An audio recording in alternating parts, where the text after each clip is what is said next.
Hello and welcome. Today we've got Ian Clark and we are going to be discussing how adulterated plant oils are deadly. Now, just before we begin, you can subscribe to our Telegram channels and to nickveniamin.com for my free email updates. And if you're watching this for the first time on YouTube, I will leave the link below in the description for the full interview, unless, of course, myself and Ian can choose our words wisely due to the insane censorship that's happening right now. Ian, thank you for joining me, sir. How are you and what have you been up to? Nicholas, yeah, it's been quite a ride the last month or so. Always, every day, there's movement in the right direction, positive things happening, and very exciting knowledge release. And we're just going deeper every day to get better and more refined. Absolutely. Now, I know you want to share with the viewers how there are many plant oils in our foods, in our day-to-day lives, and you're saying that they're deadly. Could you explain why? How is it deadly? How do they even get into our daily lives, like our foods? And then let's start speaking about solutions. Yes. Well, if you go back to as early as 1900, there was almost no plant oils in our diets. It was virtually not much known. There were mostly animal fats. There could be some saturated fats from coconut and palm and places like that. But the seed oils, which are also known as plant oils, they just insidiously, slowly increased in the diet from like 0.5% up to as high as 18%, especially in the Western world, North America, and also in Europe. It just was a slow burn, and it insidiously found its way into all the packaged foods, into health foods, so-called, and they are literally deadly. And you can look at all the difference, like look at the cancer rate in 1900, look at the heart disease rate in 1900, look how much diabetes was there. And we're talking about a percentage, not number of people, because it's a per capita thing that you get an increase in population. And obesity, all these things that are obviously there, they're physical. Where do they come from? It turns out they primarily came from plant oils that are adulterated. There's a major difference between an adulterated oil and an unadulterated oil.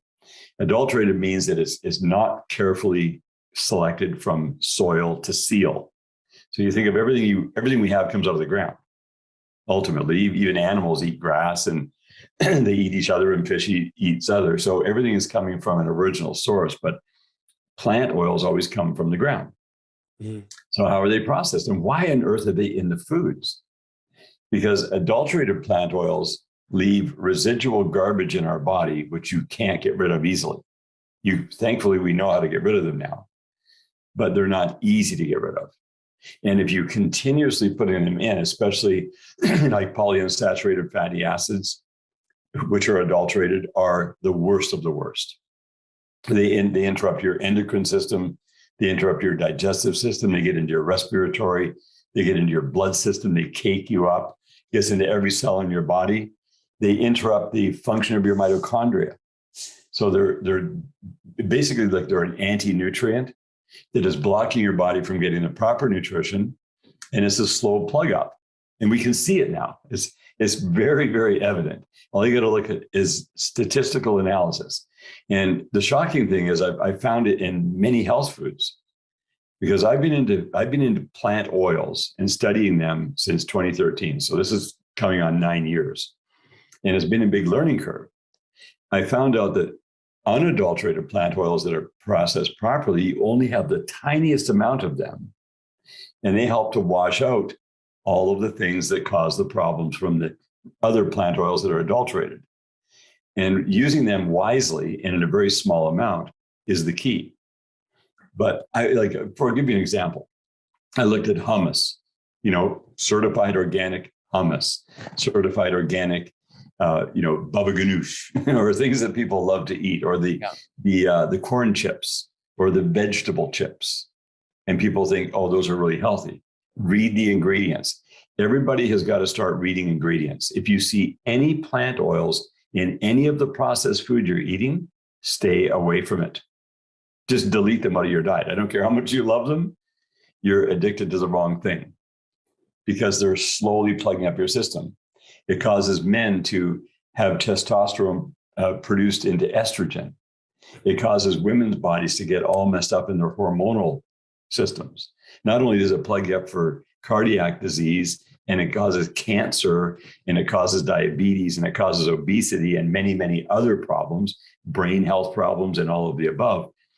They are just simply deadly. I have completely systematically gone through and deleted all of the foods that have plant oils in them. And I use a very tiny amount of unadulterated seed oils like black cumin, amaranth, coriander, right? All of the unadulterated ones, the 5 seed blend we have, but always a small amount. And that's a solvent. It goes in and dissolves the adulterated oils out of your body. And so when we got into producing them, I knew this was going to be a very concentrated product in a very small dose to alleviate the problems that have been building up. Like we're talking from the 1900s till 2022, massive change. Right now, this year, Nicholas, everyone is still consuming far too much. You should have 0.5% to 1% maximum of your daily intake of plant oils. And there's tons of studies. All these different cultures had different levels of carbs and different levels of animal fats and different levels of proteins. So long as they didn't have plant oils in them, they lived healthy lives. Their bodies were dialed in. They're in top condition. They don't get all these chronic diseases. So in our culture, it's embedded everywhere. It's shocking. I mean, literally, people could do their own research and find out for themselves. Just take a look at it. And you look, and especially canola oil or corn oil or soybean oil, or using olive oil for cooking, that adulterated. Olive oil is actually a good oil. Yeah, you mentioned that. Yeah, please. Go ahead. I was going to say, I interrupted you there. You didn't finish speaking. Did you wanted to finish that? Well, that's good. I mean, it's really just about you do an inventory on your life. I do an inventory on mine. I see what I'm taking in. And my body has dynamically improved ever since I started eliminating the stuff that I found out that were poisonous to me and adding in the replacements of things that are going to help to cleanse and nourish on a daily basis. So I don't want to have to go do a great big huge detox. I don't want a fatty liver that I have to deal with. I want to have all these wonderful things every day in the small amount and make sure that the foods that I'm taking in are always going to be beneficial based upon research. So when you actually tell the truth about things in the food world, it's called controversial because the mainstream doesn't want you to find out what's making you sick. They love sickness because there's big, big money in sickness. Then I can sell you a supplement. Then I can sell you a medicine. Then I can sell you a treatment, based upon something you shouldn't even have to start with. Mm-hmm. Absolutely. Now, you mentioned that adulterated plant oils, which are in our foods, adulterated, you're saying that it means that they are oils that haven't been selected properly. Who is actually deciding to put these plant oils in our foods? Well, it's mostly the big producers, whether it is regular mainstream diet or whether it's even health food products. They've insidiously brought their way in. Now, anytime you take any kind of a plant oil, put it through a grinding, shearing process, expose it to heat, and or do all these refining things to it, they're instantaneously adulterated. Any seed oil that you would want, like a therapeutic seed oil, there's this big difference between so-called food seed oils and therapeutic oils. So what we produce is only therapeutic oils, and we use very small dose. A prime example would be black cumin, or what's known as black seed oil, Miguel sativa, which has almost miraculous benefits when you consume a small amount every day. But we're talking like a teaspoon of it.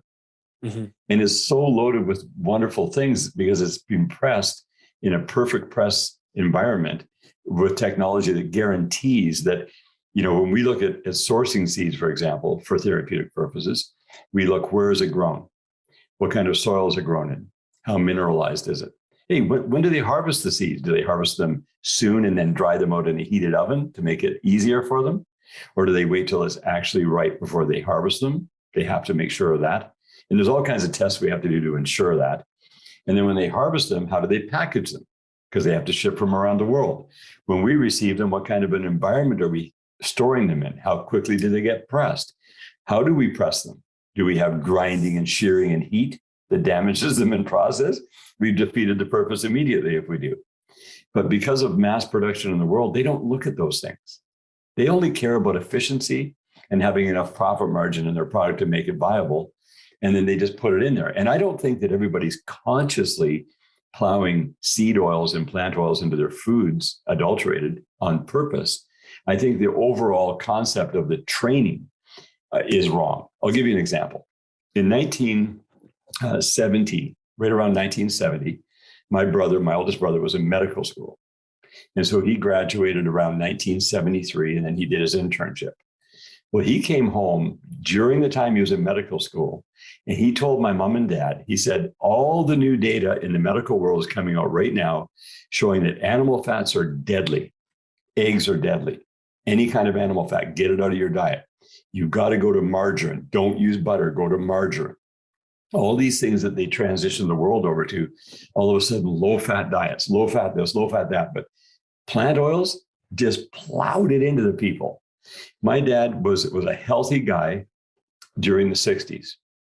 And he started having problems with his health from the 70s onward, all kinds of problems. By 1984, he had heart disease. They had to do open heart surgery. He was only 63 years old. He fought for his life. 2 different heart surgeries, open heart. He had an aorta aneurysm. He had all kinds of cardiovascular, like congestive heart failure. It was just a fight for his life from 1984 till 1996 when he died at 76 years old. A total nightmare. 100% related to the fact that he got away from animal fats and got into plant fats. And that was attributed to that. It was evident right there. But it was based upon my brother's good intentions of coming in to tell the family the latest research that was coming from the medical world. Well, they've never, what was that? The medical world makes tons and tons of money off of people being sick. So if you get something into their diet, they can't even see it. It's inside and they're told that it's good. If you believe something that's good for you that's actually poison, you're in far worse shape because now you're believing a lie and acting on a lie, and you're believing it's the right thing. So I just remember, I hated margarine. And as soon as I got control of my own life at 18 years old, I only bought butter. I never touched margarine again because you just have this instinctive knowledge. It's most horrible thing, tasting and nasty. Anyway, it's still on the world today. There's a company in Canada called Earth Balance. They make a healthy margarine. Seriously. And people can choose whatever diet they want. They can be vegan, they can be omnivore, they can be carnivore. It doesn't matter. But make sure you're not putting anything adulterated into your system because it's killing you in the background and you don't even know it. So which foods do you think we should be avoiding, so that we don't have the adulterated plant oil seeds in our, system? Well, anything cooked, anything processed, anything packaged that has plant oils in it, avoid. Don't cook with plant oils. So don't what if cook I with want avocado oil, olive oil, canola. Look at the cooking oils that are out there. Anything you go into a restaurant, if you're eating something fried in a restaurant, they're likely using plant oils to fry it with. It's very unlikely they're using saturated fat because coconut oil and palm oil are exceptionally good for you. They're safe to even use to cook with because they don't go off when they're cooked. They're saturated fats. Those are proven to be healthy, but they got condemned as well.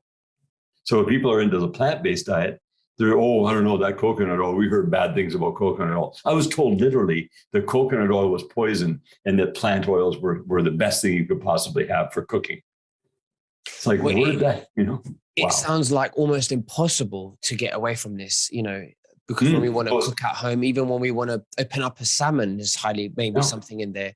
It's totally easy to get away from it. There's all you do is you replace your cooking oils with saturated fat, whether it's tallow or butter. Butter will burn easily though, right? But coconut oil is wonderful. Palm oil is wonderful. Just make sure it's not the palm oil that's ruining the rainforest. Get it from an original source of organic palm oil where it's growing naturally. But any saturated fats are wonderful for cooking. It is. When I went through it, it was so easy to fix this problem. I was shocked. And if you go to a restaurant, just make sure you're looking at the menu And you can tell how they're preparing something, right? Just make sure you're staying away from those and ask the person. Go to a good quality restaurant if you're going. Ask the waiter or the waitress, the server, what's going on with their kitchen. What kind of oils do they use? It's easy to avoid, actually, but it's just a little bit of due diligence. When I got into it, I was able to delete it very easily. Yeah. We need, you know what? We need drain the swamp restaurants. Right. We've got so many new things happening, but we need high street restaurants that are looking to focus on what you're saying on the ingredients, more natural, more organic, more, things that are good for us, for our systems, So what type of things do you recommend that we take and detoxify our body from these oils? What are you suggesting that I can leave a link today below in the description so that the viewers can have a look and possibly contact you if they've got any questions? Well, the number one right out of the gate is Solaris. Solaris goes in and detoxifies the body of all of those plastic type things that are built up in your system. And it goes in and goes after heavy metals. It goes after these very difficult to dissolve plant oils that have basically put plaque in your system. You can think of this as like a plaque. And so that's number one. Number two is black cumin seed oil. The black seed oil is essential because it goes also into cleanse, but it delivers. These oils are delivery. Think of them as how I'm delivering things to my body. I want to have the most efficient delivery system possible. And I want to be able to get it in there so it's cleansing and nourishing simultaneously. Now, Solaris is a cleanser. That's not a nourishment thing. It's a cleanser. It's clove, thyme, rosemary. It's in a very specific, super concentrated form that goes in and just goes to cleansing. Whereas the black cumin is cleansing and nourishing simultaneously, because your body does require a very tiny amount of seed oils. It does require it. And when you're only using the unadulterated therapeutic level of those, then it goes and also assists to get rid of all the junk that built up. And believe me, we have built up junk. I built up junk unknowingly. And when it came out of my body, everything started working much better. So all this obesity problem, look at the obesity increase. I could give you numbers and we could go over statistics ad nauseum today, but I don't want to do that. People can do their own research. Just look up the difference between adulterated and unadulterated, and it's a world of difference. So on one hand, things could be good for you, but they'd be made extremely bad, and they'd be plowed into all this stuff. Even like a cracker, like an organic cracker that you would buy, look at it. It's got completely adulterated plant oils in it, seed oils. And pick any one, it doesn't matter, because they've been processed and heated and damaged, and they're super poison. And here people have a health product thinking it's going to be the right thing, and it's absolutely the wrong thing. So yeah, it's a big wake-up call for people, and they can reverse any damage that's been done, and it's easy to do. But yeah, so number one, Solaris out of the gate across the board for dealing with that issue. Okay, well, I'll leave the links below. And Ian Clark, once again, it's been great to have you on. Thank you for sharing your information on health, because this platform isn't just about, news and intel. It's all about how we're going to reverse and put our health first into going into the new world. So thank you very much. Is there anything else that you'd like to say to the viewers before we finish? Yes. If there's anything you want to concentrate on right now, is to become very, very strong, spiritually, mentally, emotionally, physically, financially, and environmentally. You've got to build your strength, because the onslaught that's always coming at us at all times is always increasing. You have to increase commensurate to the level where you're strong. You get through every single thing. You cannot be intimidated. You do not run on fear. You push fear out by getting stronger and stronger in every way. And people perish from lack of knowledge.